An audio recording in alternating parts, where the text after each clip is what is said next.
Newt fencing is an important part of discharging your planning conditions for a lot of construction projects.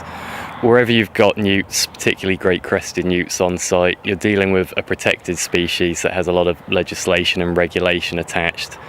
Great crested newts in particular are a European protected species, and there are a lot of penalties to be paid if you don't deal with them correctly on your site. JPR can get involved in a lot of ways to help you with this. We work closely with a number of ecological consultancies to deal with everything from installing the fencing, assisting the ecologists in trapping, and getting construction started as quickly as possible. We start installing newt fencing in the spring. There's no set date, but typically when temperatures reach consistently above 5 degrees Celsius at night is when newts will start moving, and then we can start to remove them from site. That window stays open till some point in the autumn when the cold nights set in and the newts go into a dormant phase.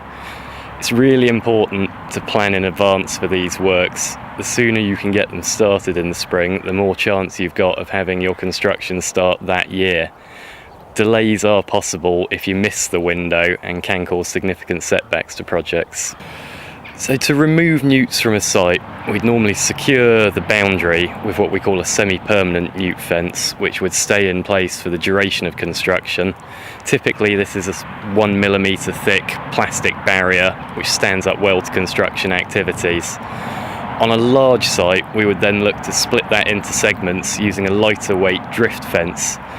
This has several purposes, but mainly it helps capture the newts as they move across the site at night and force them into the pitfall traps. It also has the advantage that we can help to open up certain areas of the site that might be a priority for construction earlier than others, which often helps with timescales on projects. We use a couple of different types of trap. We use a pitfall trap, which is essentially a bucket dug down into the floor, level with the ground. This sits tight up against the newt fence. As the newts move across the site, they hit the fence, they can't get past it, so they walk along it and then fall into the trap. The traps have got vegetation inside to provide cover for the newts. They also have a float in case the bucket floods to stop them from drowning, and they're always furnished with a mammal ladder, which is typically a small stick that lets small mammals get out of the trap so that you don't have buckets full of mice. Those traps need to be checked every day, first thing in the morning, for any newts that go into them.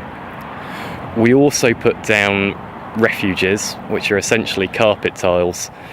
These work in a similar way, but they just provide cover for the newts, so when the newts are moving at night, they'll go under the refuge. As daybreak comes, they'll stay and settle down there, and we can simply lift up the refuge and remove the newts in the morning.